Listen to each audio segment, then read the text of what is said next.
Hey everyone, welcome to your Enneagram Coach, the podcast. I'm Beth McCord, your Enneagram Coach. And at YEC, we desire to help bring real and lasting transformation into your lives and your relationships. And as we go deeper, we want you to understand what is going on internally so that you can be on the healthiest path possible. And how we do that is we help to train excellent Enneagram coaches. Now, for a lot of you, you are interested in becoming an Enneagram coach, and that's fabulous. If you are one of those people, we highly recommend that you go to yourenneagramcoach.com/mini course. And there you get to listen to a small course where I'm going to take you through some really key things to help you to see if Enneagram coaching is right for you. But some of you are like, Beth, I'm not quite there, but I would love to get a coach. Where do I find one? Well, we've got you covered there at myenneagramcoach.com. Yep, myenneagramcoach.com. We have certified Enneagram coaches that have gone through our training that would be a perfect fit for you. So go there, check out the directory, and find someone that fits you best. Now, if you've enjoyed this podcast, we ask that you like, subscribe, and leave a review, letting others know that this is a great podcast to learn more about the Enneagram. Okay, so in today's episode, I get to invite a dear friend of mine, George Kamel. Now, George Kamel is a Ramsey personality and personal finance expert. I met George and his wife, Whitney, who is a type 9. We met back in 2018, I believe, where Jeff and I were introduced to actually, they reached out through Instagram and they wanted to get together because we're in the same city. And so we went to Sopapillas and had some fajitas together and just got to know each other. And it was so much fun. Well, after that, in the summer of 2019, we asked George to come along with us for a summer book tour for our Becoming Us book on marriages. And we went to about like 8 cities, had so much fun together. Well, let me tell you, George is a great testimony and what happens when you follow Dave Ramsey's baby steps. So, what he did is he followed the proven money plan and he went from a negative worth up to $1 million in less than 10 years. So since 2013, he's been on the Ramsey team, speaking across the country and frequently co hosting the Ramsey show. But he's also one of the top ranked podcasts on Smart Money Happy Hour.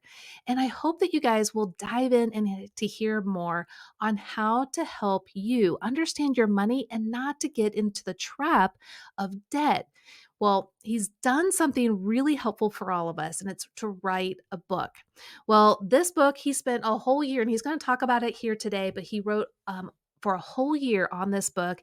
And the book's name is Breaking Free from Broke. And I'm holding it up. So if you're on YouTube, you get to see it. It's a great cover. Really excited for them. But he's also going to tell you how by buying it through RamseySolutions.com that you're going to get actually $100 worth of freebies. That's including the audio version, 3 months of their financial app that is super helpful, and so much more. So he'll tell you about that, but just know pre-ordering the book now for the release date of January 15th is going to be so beneficial for you. Okay, so without further ado, I want to bring George on and let's get talking with him right now. Hey, George, it's good to Hey, how you see you. Beth? Long time no see.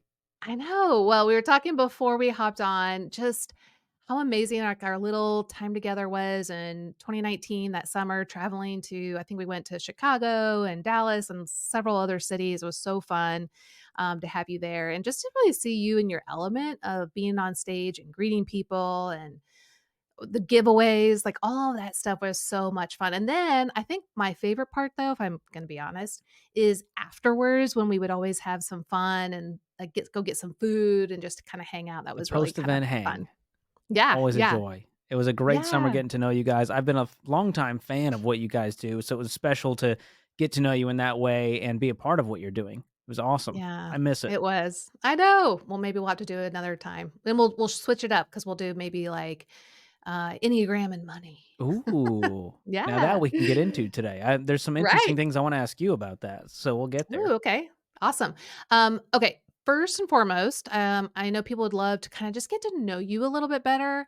So, why don't you tell us first? Let's talk about your Enneagram type and kind of how you discovered it and like what it's meant to you in getting into the Enneagram, how it's been beneficial to you.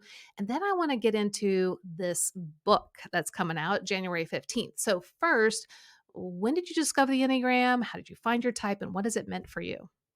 I think it was around 2018 where I started diving into this, and you guys were a huge component of helping Mm, me understand all of this because it was new to me and sure. realizing I was an Enneagram 2, which is the helper. And what's really interesting is that I'm a 2 wing 3, which is technically called the host in a fun way. Yes. So it's a very, helpful, hospitable role. And I think that's stems from a lot of the environment I grew up in and how I'm wired with my parents being Middle Eastern and the Middle Eastern folks, Syrians, Egyptians, well known for their hospitality and warmth. And I think I've just early on I found that's how I can connect with people. It's how I can make Mm, friends. If you are just a helpful, likable, warm person who's hospitable, your life's going to go better.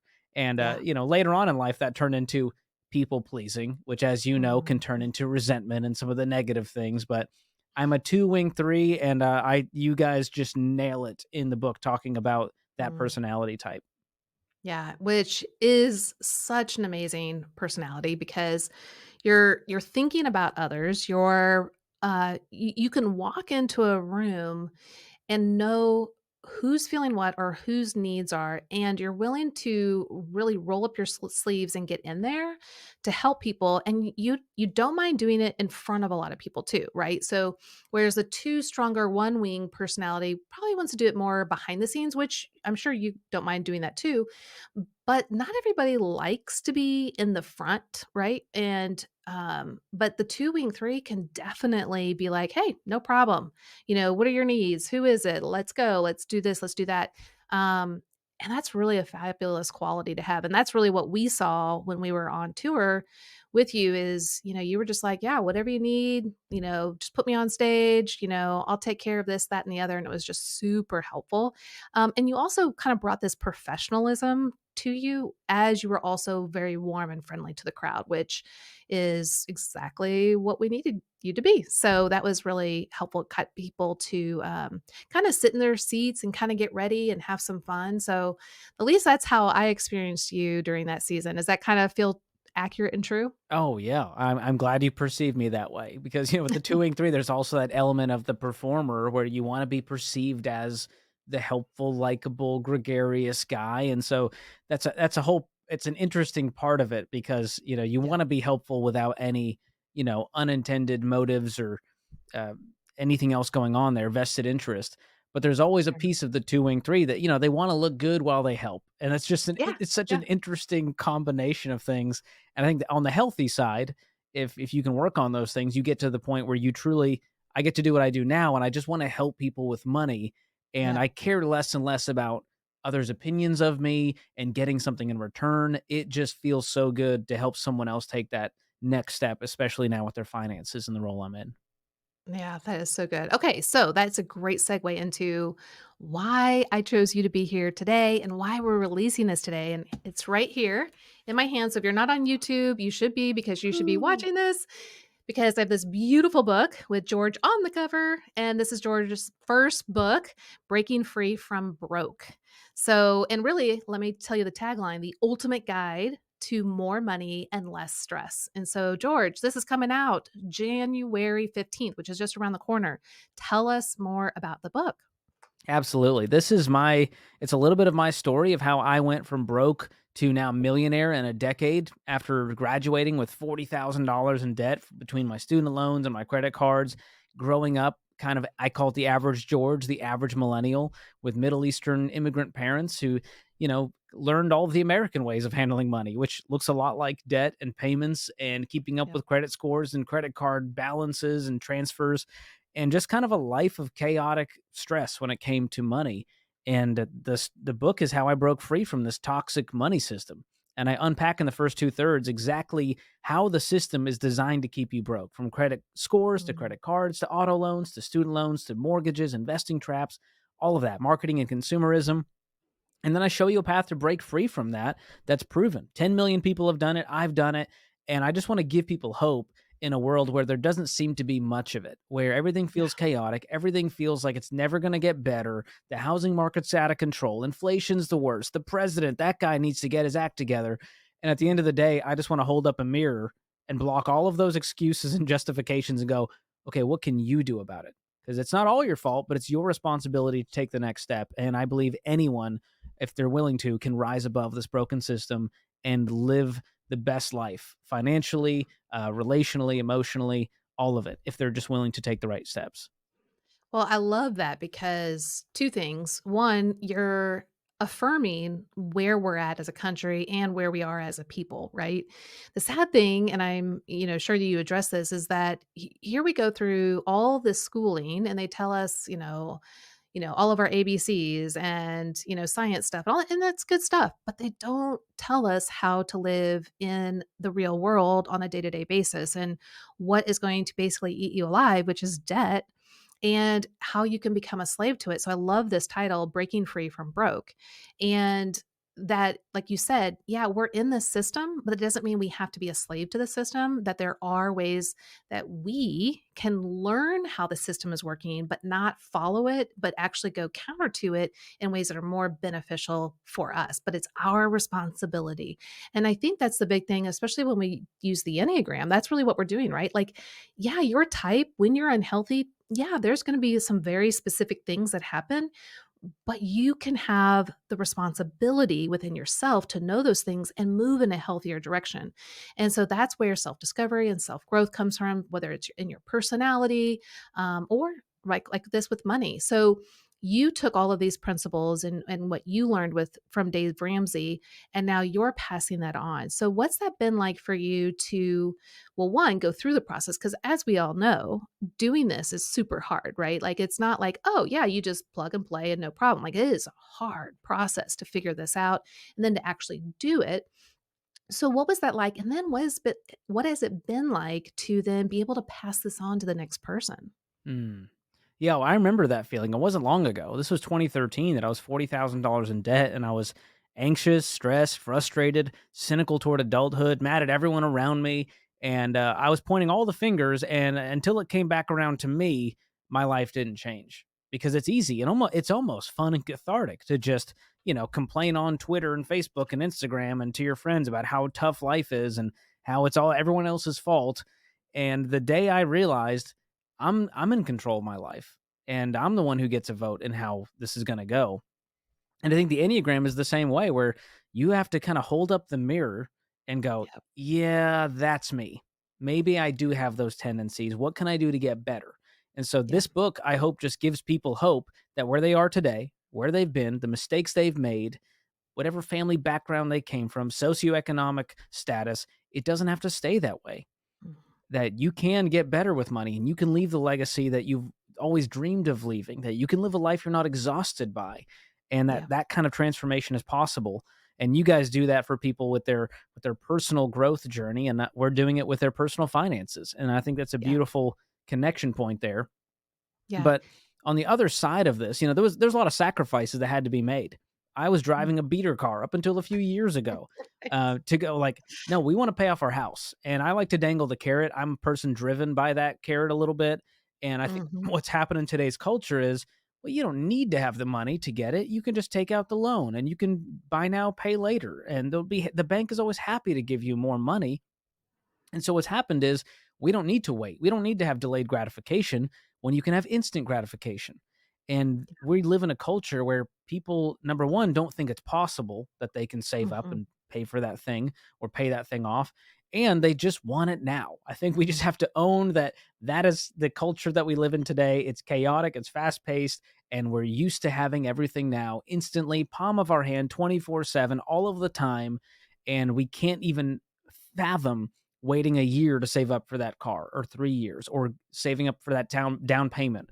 And so all of that has led us to this place of stress and anxiety and payments all around us, wondering, is this the American dream? Because this feels more like a nightmare. And Right. so that's Right. really the heart of the book, and now getting to help people and help that next person sometimes avoid the mistakes that I've made and that many others have made, but sometimes helping them get out of a pickle that they found themselves in and get out of that debt and just give them hope that, 18 months from now, your life could look completely different. What if you could be debt free with an emergency fund, investing for the future, confident about the next 20 years of your life, able to help your child go to school completely debt free, and not be a burden to your family financially later in life? I mean, is that not, that should be the goal for everyone, regardless of where you came from? And I think it can be a reality for those who choose to believe it's possible for them, regardless of where they came from. Everyone thinks they're special and unique. And well, George, you don't understand my situation. The day you realize you're not that special and that this plan works for everyone who works it is a great day. Yeah, I totally agree 100%. Like Jeff and I, our first, gosh, I don't know, 15 years of marriage, maybe even 20, because we've been married 28. He was either in ministry or a pastor. And so we did not have much. And I remember learning about all of these really great tools early on and putting them to work because, I didn't want to live in that chaos and that stress, but it was really hard, and I think that's something that our society can struggle with is, "But I want what's easy." Well, it may feel easy in the moment to go, get that loan or go get that car or get that fun thing, but then you get trapped in paying the bills. And then like today, I mean, you go to I picked up just one meal for one of my kids from a nice fast food place. I'm not going to say the name because I don't want to harm them because they're really great, but it was $16. I Wow. was like, "Are you kidding me?" Like, that is just outrageous, and so, it made me realize, like, I have to be aware of what is going on in our world right now, that it is a real thing. Like, this is hard stuff, that inflation has gone up, cost of living has gone up, it is hard for people to get either into apartments or houses, but if we are aware of the reality and aware of our finances and we set the precedent of where we're gonna go, there's so much more freedom that we're gonna have in life when we set the tone for our life, even if it's not exactly what we were hoping for or wanting, but we're not as enslaved to the debt, then you have so much more freedom to enjoy life, even though, of course, let's say you have to do your date night in the park versus going to the restaurant you used to always go to. But you still get to choose the date night. It just may not look the way it used to look. Um, and so within the book, what I kind of noticed, and I love the chapters, how you've named them. What I felt like, and tell me if this is wrong, George, but it felt like this is such a great book that spans generations. Like it's not just for just the young people; it's for anyone who really wants to break free from this cycle of being broke or in debt or feeling overwhelmed. Is that true? Oh, yes, and that my worry was that while I think this is the perfect book to give to that high school or college person, college graduate, I wanted this book to be something where even if you're 55 and you're like, "I never learned about money, I need a book that I can understand." I wanted to write this book on in such a way on a 5th grade level with tons of humor, with just the right amount of research to convince anyone, whether they're Mhm. 25 or 55, that hope is possible for them, that their financial future can still be affected if they're willing to make the right choices. And I do believe, like, I thought the target demo, for like my YouTube channel, for example, I was like, well, this is for people my age. So we're talking 20s and 30s. What I didn't realize was that people are going, hey, my 10-year-old loves to watch this with me. Hey, my mom sent me this because she's been really enjoying it. And so it's really cool to see that when you deliver a message in a really fun, creative way that's easy for people to understand, they're going to connect to it regardless of their age. And so that was my hope, was that this book can affect a whole lot more people. We don't write books just for a certain type of person. We want to write books for anyone who's wanting a change in their finances. And so I did want a fun, young, energetic, bright, aggressive cover. So we at least managed that. I did not want a Yeah. book that looked like, your grandma's financial book. It had to have some Right. flair and fun to it. And I'll show it again, those that are on YouTube. I love it. It's so you. I just love it. It's so great. Yeah, well, I really appreciate, just what you've done with this. And I really commend people to, again, buy it for those young people that really have no clue of what's about to hit them so they don't get caught up in these traps, but also for all of us. And no matter what age, because we've been indoctrinated in our culture to live a certain way and to buy certain things and just live, as you want versus as you should in a way that will produce the freedom and the joy that you actually are looking for. So, everyone, go ahead and get George's book, Breaking Free from Broke. And, George, you guys are doing something kind of special before the launch, right? Like, so if someone buys it, pre orders it, which the release date is January 15th, but someone pre orders it, what can they get? Yeah, so if you pre-order the book by January 15th, it's $20, but we're going to give you $100 in free bonus items, including the ebook, then an enhanced audiobook. We're adding some really cool production elements in there to make it even more enjoyable. You get a free talk that I gave at our Smart Conference event called Show Me the Money. We have an exclusive live stream happening in January. It's a Q&A with me as well as some content. And anyone that buys the book, whether it's before or after that launch date, is going to get 3 months of our premium every dollar budgeting tool to help them live out this plan. And we found that it takes people 90 days to get a hold of that budget, get it dialed in, get good at it. And so that was my gift to the readers to go, hey, we're not only going to give you the information, we're going to help you apply it and live this Yeah. stuff out. And so you can get it at ramseysolutions.com/store. And I truly hope, the parents and the kids read it. Read it together. I think it's going to be a great challenge for both of you because parents out there, it's not like they're financial prodigies. So they don't really know how to teach their Right. kids and they've made their own Right. money mistakes and there's shame and guilt and baggage on their end. So this is a Right. great book for all of you to read to get on the same page and create your own goals. Maybe for the parents, it's retirement. And for the kids, it's, I want to save up and pay for that car in cash. How cool would that be? And parents are Yeah. like, yes, George, tell me more. you know, Exactly. how I don't have to foot the bill for my kid the rest of their life. And That's right. I don't want anyone's stunted growth to hold them back financially, which is unfortunately what we're seeing is people in their 20s and 30s, they're not able to buy the house and start a family and move to that place and have that dream job because of money. It's an Right. obstacle for them instead of a tool to live their best life. And so that's the prayer of this book is that I want to move money from being an obstacle to being a tool and that you can Mhm. give generously, spend the way you want to spend, save diligently for the future and not be held back with debt payments. That's awesome. Well, thank you so much, George, for just taking the time to make it accessible for everyone. So with that, I'd love to like just kind of poke and prod about being a 2 with the 3 wing and creating this because it's gotta be, a joy to have created something that is going to truly bless people, and it already is, I mean, because 'cause you're doing it on a daily basis with the podcast and co-hosting the Dave Ramsey Show. But what's that been like for you as a 2 to create and develop something that's gonna be so meaningful for others? Well, the hard part of it, I'll say first, which is as a two, you want everyone to like you. That's always been the goal. Is I want everyone to like me. And then all of a sudden you realize, oh, there's a comment section. What are they saying in the comment section? Oh, they can leave reviews for the podcast. Oh my gosh, what do they say about me? And so a lot of this two wing three, you want to have everyone like you. You want to control the narrative. You want to go, hey haters, no, you don't understand. I'm a nice guy. If you just got to know me, we could get along. And so that's been the hard part of being out front is you get to deal with all the critics. You get the Yeah, praise and you get the spotlight, but man, people on the internet are brutal. Sometimes people in person are brutal, and you have to learn how to handle that criticism with a level of maturity and grace and not let it crush you either. And so that's yeah, a difficult thing for anyone in the spotlight, but especially at Ramsey we get a lot of haters because you start poking at money and it triggers something emotional inside of people because of where they came from and what they believe to be true.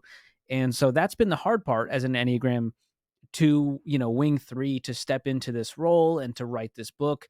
And it's something that I work so hard on. You work on this book for a year straight, toiling nights and weekends, getting the words just right and then someone's like, "This book stinks, 1 star on Amazon." And you're like, "Oh my gosh, how?"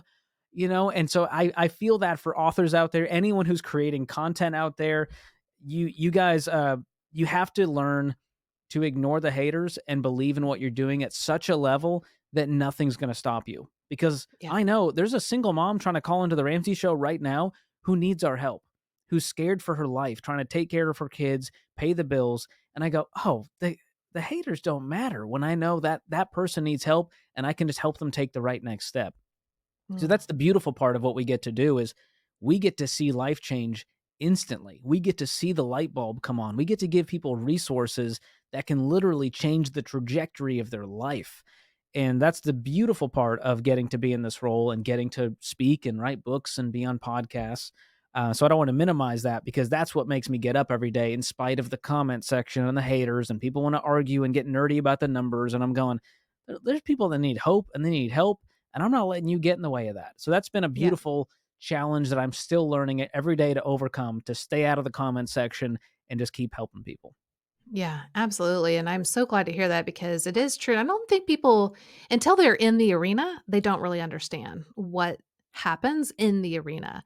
And I am very thankful and proud because as a friend of mine, I'm very proud of what you are overcoming because, like you said, I mean, all nine types are going to have their own challenges in writing books and presenting, so any type could be sitting here, but like you said, particularly for the 2 and wanting to make sure everyone's happy and served and, that it's worthwhile, for people to say the opposite has gotta be crushing. But I also love the fact that you are helping to reorient your own heart and your mind and your whole being to the biggest thing actually for the 2 is that they're looking for unconditional love. The problem is that you can't, apart from God, get it from anywhere else except for yourself. And it's when you start caring truly for yourself and giving yourself the unconditional love that all that other noise goes away. And all you're really caring about is that the good stuff rises to the surface and you can actually embrace that and feel it. But it's when we're trying to run after the attaboys and you're amazing and I appreciate you. And the twos, that's a natural bent. But when they give it to themselves first, which is what I'm hearing from you, when we give it to ourselves first, then we can say, you know what? I don't need to listen to the naysayers. I don't need to listen to the critics. I can focus on what God has given me and move in that direction, care for myself, which then allows me to really and truly hear the blessings that others are looking and how I've helped them. But again, you're not hearing it that fuels you because you, with God's help, you're getting that fuel by yourself. And am I saying that right? Oh, And that how was you've had to, so much more eloquent and poetic than I could have ever said it, Beth. So, absolutely, you're right. That's easy, and we want to chase the applause as the twos and the threes. It feels so good, and you're right. There's a piece of that healthy self love and confidence in what you're doing and what you're called to. That kind of it's exciting because you become unstoppable when you can stop caring what other people think because you're like, this is what God's called me to. I'm proud of this. I know I put everything I've got into this book, and therefore no one-star Amazon review can take me down. And right. so that is a very powerful feeling, and I feel that with this book. I'm so Yeah. proud of this. It's the hardest I've ever worked on anything in my life, and every word was intentional and crafted, and I couldn't have done it without, of course, the help of my family and support and the team here at Ramsey. But I truly feel like this was a very God thing to where I don't know how to write a book, Beth. I mean, it's not like they put you through author training. They just Right. go shoo, write words on a Microsoft Word doc, and you go, oh my gosh, this is intimidating. And so there was a lot of prayers. There was a lot of conversations with God going, I don't have the words today, God. I don't know what I'm doing. Please give me the words that will connect Mhm. with those that need the help. And so you do that enough times and you turn enough stones over, and day by day it's just a death march to get the whole thing Mhm. written. And I'm real proud of it, and no Yeah. reviews are going to stop And me now. and the thing that people don't realize with writing books is it's not the writing is hard, but it's also the editorial process that's really challenging. Because, hey, maybe your book is different than my books, but I got a lot of red marks in mine, a lot of editorial responses that I have to weed through and consider and like rework and all that stuff. And that can be challenging, especially, me being the personality that's like, I just want to be heard and I don't really want to deal with conflict and issues and I don't want to be overlooked. And so then if I get, editorial reviews from the editors, it's like, oh, did I totally mess up? Do I even know what I'm talking about? And it's like, no, that's not. And so you have to overcome more hurdles than just the actual writing and the critics that might be on the other end. There's that middle process of the editing that goes on, and that plays with your mind as well. Did that happen for you? Oh, yeah. I'm not a huge fan of conflict, and an editorial is all conflict. It's, "Hey, this doesn't make sense. You gotta take this out. You have this crutch that you always say, and grammatically it's incorrect." And so all of a sudden, it's just a magnifying glass into everything that's wrong with you, and that Yes. can be a very tough process. Luckily, we had an amazing editor that I worked with who was just so kind and so graceful and very believed in the product and was encouraging, and all of the changes were not a personal attack. And once you realize that, you realize, "Oh, they're just trying to help me connect with the reader better, and they have a lot more experience than I do with this." So there's a level of letting go that was beautiful, and it's something as the 2 that I'm still learning. Yep. Because in my mind, I know how to do it better than anyone, and I can if I just have the control, it's gonna go well, and I can control all of this. But there's a level of letting go, and let me tell you, becoming a dad is the best lesson in just having to let go of control that there is, and so that's Right. And Mia's been a lot. 3.5 months, right? Yes, I got a 3.5-month-old who reminds me every day that I am not in control. And so, whether it's the book or the baby, it's been a real beautiful challenge and daily reminder, as an Enneagram 2 who wants if I feel like if I can just control it, if I can just work hard enough at it, then it will Mhm. go well, but releasing that to God and the editors and to all of the people, it's been very freeing as well because I as a 2, you have feel like you have to carry the burden. Yes. And to just release that and go, "It's not all on me. I can ask for help." That is such a beautiful thing. And I feel like have become a healthier version of myself in just being willing to let go and ask for that help. Yeah, and let me just go there for a second, because I know there's gonna be a lot of twos listening. And sometimes they're like, "Well, yeah, I mean, asking for help is good, but I don't even think I need help. Like, where do I need help?" And that is a key indicator because twos don't look at what they need enough to then even ask for help. Did you find that? I mean, obviously, when you're a new dad and you're writing a book, it's in your face what you need help with, right? I mean, it's just like pretty obvious. But on a day-to-day basis, would you say that it was hard for you to see where you would need help and how you were taking control until these more obvious moments? Oh, yes, and my wife, Whitney, would be the first to tell you that I'm not great at stating my needs, and what happens is and this is my experience, you can tell me that this is wrong, but I found that that's when resentment builds up, is when Mm, I take on the burden, I take the brunt on, and I just go, I'll fold the laundry myself because no one's gonna fold like, and I don't wanna wait for her to be in the mood to fold the laundry, so I'm just gonna do it now, and then I'm gonna make a passive aggressive statement about it later. That's when I'm in my unhealthy mode, when I'm yeah. tired, stressed, burnt out. That's my tendency is to do it myself, but then instantly be resentful at everyone around me. But it's really hard to ask for help because I feel like I'm going to burden someone else by sending the text to a friend, being like, "Hey, do you mind coming over? I need help moving this thing." I just feel like there's the possibility of rejection, which Mhm. is one of my greatest fears. And Yep. so Yep. them saying, "Nope, I'm too busy." Well, while it's all good and well, it's still rejection. It's them saying, "No, you Mhm. finally got the bravery to ask for what you need and it was shot down." And so then in your mind you go, "See? This is why we don't ask for help. It was a waste of time. They said no. Now they just think I'm a needy person with that's going to be a burden." And all of that there's so many lies and myths that we've just told ourselves in our head. And I found most of the time I finally do ask, I am overwhelmed by how much people want to be helpful and how Right. they don't see you as a burden and how it's one of their gifts that they can do is to step in that moment. And I'll tell you, we had a really tough time with Whitney's pregnancy and the birth of Mia and issues. And it was seeing everyone just come over just to hold the baby and strangers showing up and spouses of friends we've never even met being like, "Hey, I'm coming over to hold the baby. You guys do whatever you need to do." It was just so emotionally overwhelming to see the level of support and love from coworkers and friends and family flying across the country. Mhm. And so that was a great reminder as a two that it's okay to say what you need and people will show up. And the ones that show up, those are your people. And you know Yeah. who they're really there for you, not what they can get from you or out of you. And that's what I'm realizing as in my old age of 34 and maturing, realizing these are the people I really want in my life. These are the ride or Yeah. die folks that I can actually go to when I need something. Yeah. And you mentioned resentment. And let's unpack that a little bit because, I think some people that are twos, they may not naturally think of themselves as resentful.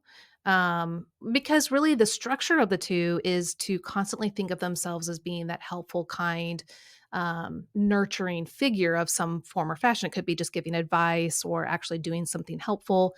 And so resentment, wouldn't be usually the first thing that comes to mind. How did you notice that? Because obviously you've done a lot of self work and understanding yourself. How did you notice that? And then what has it been like to kind of unpack that in a way that helps you to move in a way that's not passive aggressive, but does actually humble yourself enough to say, no, actually, I do need help, but I'm going to say this. But where did you recognize the resentment?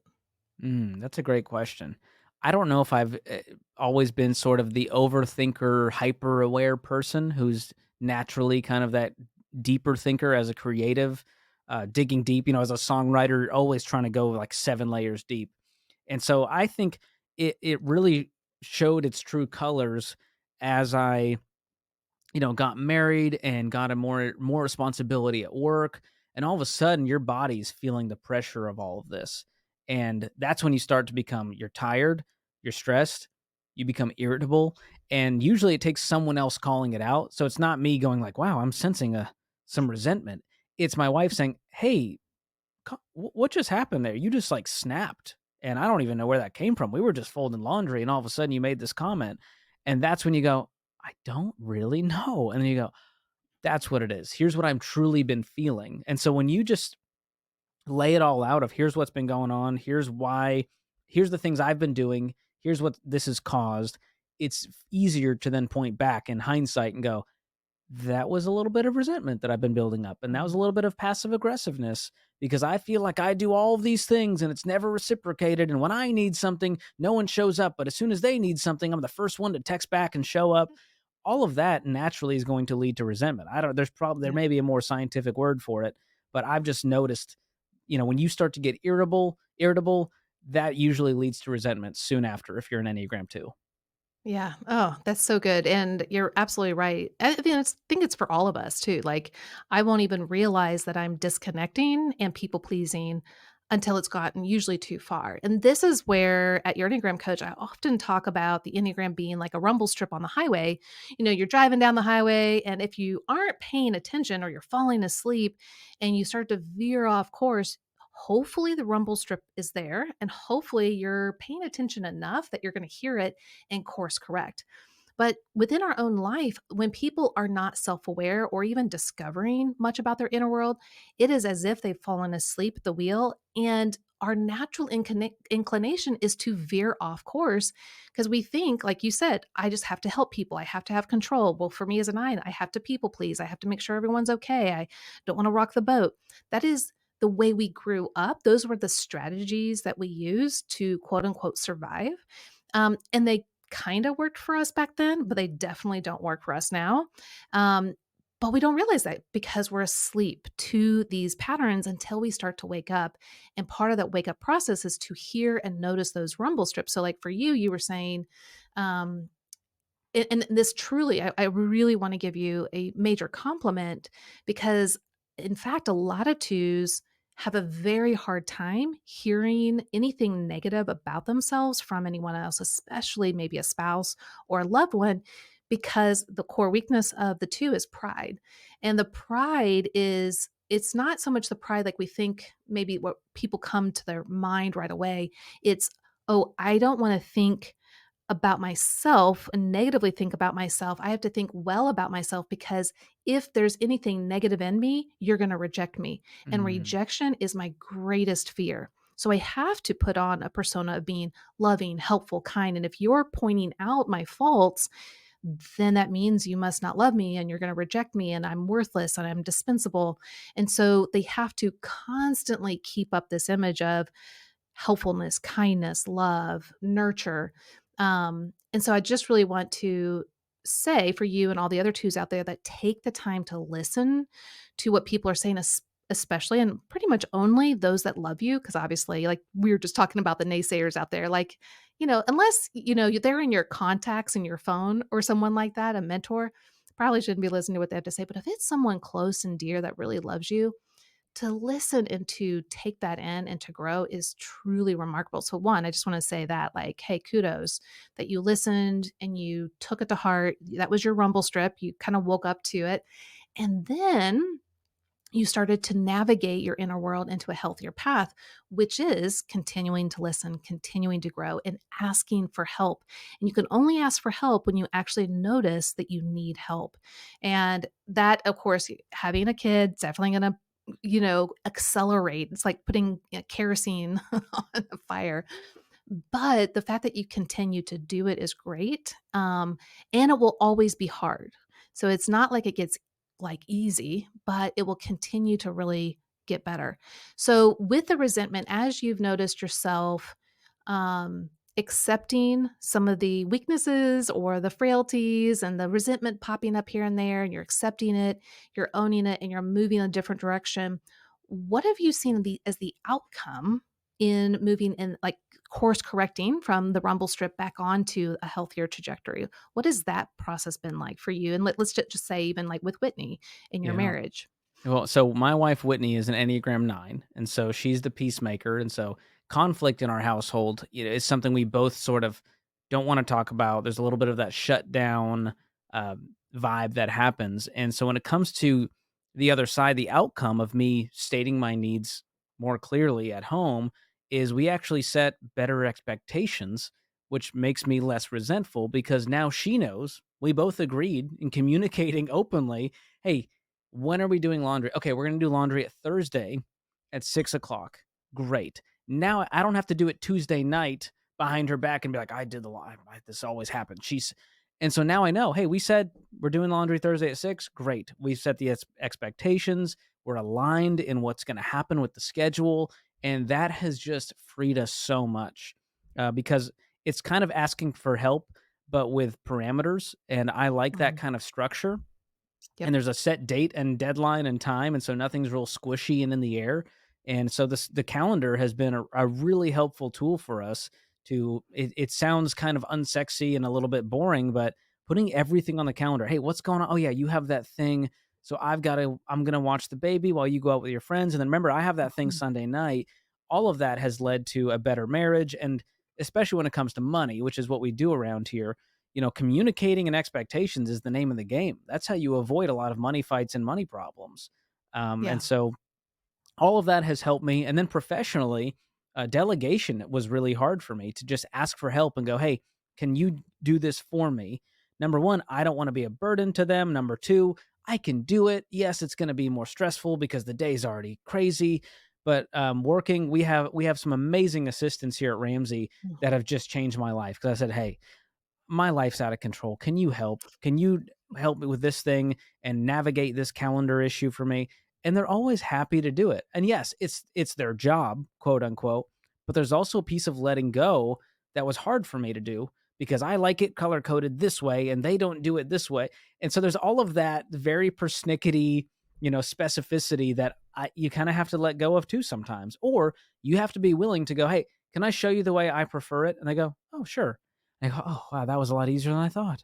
I You don't have to know? be resentful and passive aggressive about the way they do it differently." And it's the same with marriage. You can't be mad at Yeah. how someone loads the dishwasher if you haven't told them, "Hey, here's how I prefer it. If you don't mind doing it this way, here's the reasoning behind it." It would Yeah. mean the world to me. This is something Yeah. that matters to me. That's all it takes. And then Yeah. they can decide to let you down later and you can have the argument. But there's a lot of just things that are in our heads that we don't say out loud because we don't want to be the burden, or because no one can just they won't understand, so I'll just handle it. But man, letting go and just saying it out loud has been so freeing both professionally and personally, especially when you're in a busy season. Yeah. Yeah, just like you are. Okay, so I would love for you just to tell us a little bit more about where people can find your book, because I know that there's probably 1,000 places they can find you, which I hope they do. But tell us a little bit more about where they can find the book, Breaking Free from Broke. And guys, seriously, you've got to get this book. It's one, I do really love the cover. I gotta say, it's pretty awesome. But where can they find it? And a little bit more about the bonuses that come with pre-ordering. And also, guys, seriously, the app, getting 3 months free and knowing how to spend your money, the app is truly like that alone. I'm like, I'm seriously thinking That's like, because worth it right there. you gave me this book and I'm like, okay, I might just have to go get my own book so I can have that. So I'll hook you up, tell Beth. Well, okay. offline, I'll make sure you're taken care of as a personal friend. Not everyone gets Yeah. that kind of treatment. Thank you. Okay, so where can people find you and how can they get all these goodies? Absolutely. So the best place to go is ramseysolutions.com/store. Of course, it's going to be available everywhere, wherever you shop. You'll see it, Amazon and Barnes and Noble and all that. But at ramseysolutions.com, we're doing something really cool where if you pre-order the book for 20 bucks, you're going to get $100 in bonus items for free, including the ebook, the audiobook that's enhanced with some really cool production elements, talk that I did at the Smart Conference event. You'll get the video of that. You get 3 months of every dollar, whether you buy it before or after, all the premium features like bank connectivity and financial roadmap and paycheck planning, some really cool stuff there. And I'm doing a live stream in January. If you catch that when you're depending on when you're listening to this, we've got a Q&A live stream with some awesome content we're doing to celebrate the launch of the book, exclusive to those who pre-ordered. So all of that is yours free. You can go to ramseysolutions.com/store and get your copy. And it's quite the read, Beth. I don't know if you open it's a thick book. It's Oh, almost yeah. 300 pages. And so Yep. I think it's going to be a reference guide that people look back to as they have different phases of life, whether they're Yep. looking to do investing right the right way, buy a house the right way, spend the right way with marketing and consumerism, maybe avoid some of the traps, or go, hey, my buddy's asking about this insurance thing, and George talked about this in his book. I got to Yep. tell him because I don't know how to say it, and so I've tried to make it all to where you can go tell your friends and family and kind of have that language you can use to explain why you're going to live the way you're living, why this is a Yeah. trap, and here's the right way to do things.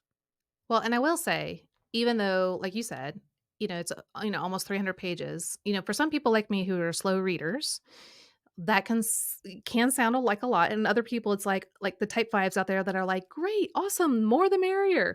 But what I wanna say is as soon as you open up the book, you can tell it's an easy read, and what I mean by that is you've got great bullet points, you've got great graphics, like, it's easy on the eyes to go to find what you need right away. So, I just want people to recognize that you really did put a lot of work into making this accessible for anyone, like you said, could be the high schoolers all the way to your grandmother. So I really encourage people. I know for me, learning this stuff early on really saved Jeff and I many, many years of heartache where we were able to stay debt free. So I really hope people pick this up and jump right in. Like you said, do it with the family. It's really going to be remarkable. That Well, means the world. Well, half the words are jokes, so just know that going into it. That's why we became so long. I was like, we have to add some humor in here. It'll make it easier to read and more yeah. fun and keep you going. And so it's a very fun conversational read. The audiobook's going to be I like to do the thing where I read the book while listening to the audiobook. So this is a great way to do that because you don't need to go buy all the things. We're giving it to you Yes. all for free. So that's I, a fun way to keep my brain as a squirrel brain on track when I'm looking at the I words and it's being fed into my ears as well. That's, like, almost the only way I do it these days, and there's actually a term for it, and I can't remember, Oh, but, are we prodigies or something? Is that what it is? I I mean, The but smartest people well, do I it that grew up way. with a reading disability, so I'm really slow at reading, and so that's how I actually get through a lot of I wouldn't say maybe Wow. a lot of books, Looking but while doing audio, like, yeah, you're physically reading while okay, that maybe that's me too, because 'cause I'm a very yeah, slow reader and my brain gets off track every 3 seconds. yep, So, yep, make hence all the yeah, and jokes. That's my or rabbit brain. ADHD, or sometimes, if you have dyslexia, like so those that are out there, like, that is really the way to go, and then having the physical book, again, there's something to it where, you can underline, you can star, you can come back to, but this is also fun hearing you, read the book. So, anyway, so that's definitely a way to do it, guys. Go to, ramseysolutions.com, ramseysolutions.com/store is the okay? easiest way to get there, and you'll see that bright orange book. And I'm happy to connect with all of your listeners on Instagram at George Kamel. That's Kamel. Would love to here. If you're your Enneagram coach fan, then I'm already a fan of you. And so I'd love to hear from you guys if you have financial questions or just to let me know you enjoyed the episode. That would mean the world. That's awesome. Well, George, it's so good to catch up with you again. We had so much fun in 2019. You're not that far from us, so we're just gonna have to go to We need to Sopapillas hang. I think it's again. time for more fajitas. Yeah, more fajitas. We'll definitely do it. All right, well, tell Whitney I said hi, and then hopefully someday I get to meet sweet Mia as Sweet well. baby me. I appreciate that. Tell Jeff I said hello as well. You guys are doing amazing work as usual. Keep it up. Okay, thanks. Bye, George. Well, I had so much fun hearing from George and all the ways that God is working in him and through him at Ramsey Solutions and this new book. I hope it's been a privilege for you as well. Well, for those that are listening, if you've experienced the impact that George has experienced with the Enneagram, really helping him to grow and to kind of jump through some hurdles in life, some challenges by becoming a healthy version of yourself, and you want to pass that on to the next person by being an Enneagram coach, then we recommend that you get our free mini course at yourenneagramcoach.com/mini course. We are here to train excellent Enneagram coaches. But if you're like, you know what, I just really want to meet with an Enneagram coach and to help me to understand myself, why I get caught up in the way I do, just like you and George were talking about, I need to find those rumble strips. I need to figure out why I do what I do so I can stay on the healthier path for my life. And if that's you, go to myenneagramcoach.com. That is myenneagramcoach.com. And that is where our certified coaches are there. You can find one that fits you perfectly, and you will see accelerated growth when using an Enneagram coach. Well, I hope today's dialogue with George has been so helpful and enlightening to you. Come back next week. We're going to do it again with another special guest. And always remember that the Enneagram reveals your need for Jesus, not your need to work harder, because it is the gospel that transforms us. Thanks for joining us today. We'll see you next time.